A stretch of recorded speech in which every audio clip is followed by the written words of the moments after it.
So dito nga po mga kalingap mga kaedsi, kalingap Rob napasabi ng grabe dahil sa narinig kay Beyonce. So ano nga ba ito? Yan po yung ating pag-uusapan po mamaya mga kalingap mga kaedsi. Pero bago po natin ipagpatuloy ang video ito sa mga bago pa lang po sa ating munting channel, huwag po natin kalimutang suportahan ang ama ng kalingap Kuya Val Santos Matubang at kalingap Rob. At paunawa panoorin po muna ang full video bago mag-comment para malaman ang nilalaman nito. So dito nga po mga kalingap mga kaedsi, kalingap Rob napasabi ng grabe dahil sa narinig kay Beyonce. So ano nga ba ito, no? Pero bago po natin pag-usapan yan mga kalingap mga kaedsi, alam naman po natin nitong nakaraan nga po ay talagang yung mga basher nga po ng Tambalang EDSI ay pinipilit nga po na mabuwag ang Tambalang EDSI dahil nga po idinidiin nga po itong si Kalingap Edu sa kanyang ex, 'di ba? Kung maalala nyo mga kalingap mga kaedsi.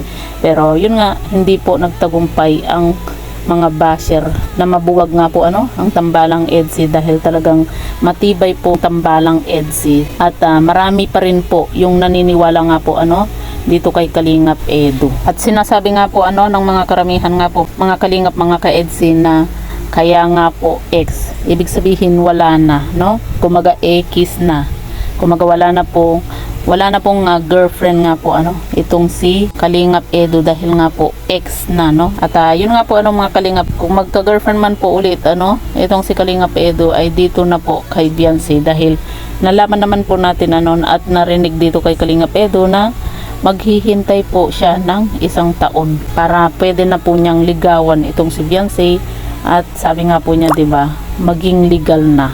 Kaya ibig sabihin po nun mga kalingap mga kaedsi, hindi po sasabihin ni Kalingap Edu yun kay Beyonce at hindi po niya gagawing maghintay ng 1 taon pa para ligawan itong si Beyonce kung may girlfriend man ito, di ba? Kaya yung ex ay ex na mga kalingap. At dito nga po mga kalingap mga kaedsi, pag-uusapan naman po natin ang ating naging thumbnail nga na Kalingap Rob napasabi ng grabe dahil sa narinig kay Beyonce.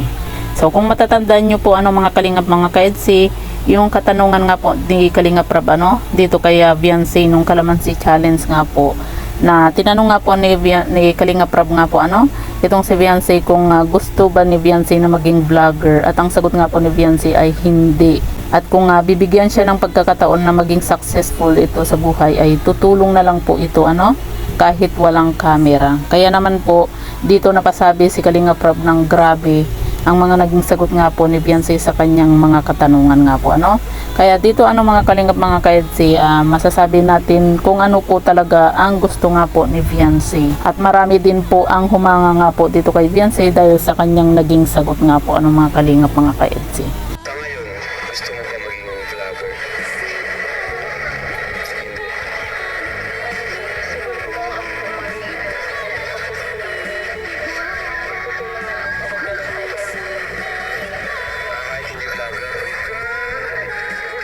So yan po mga kalingap mga kaedsi, ano po yung masasabi nga po ninyo sa video ito, i-comment nyo lang po sa ibaba at babasahin po natin isa-isa.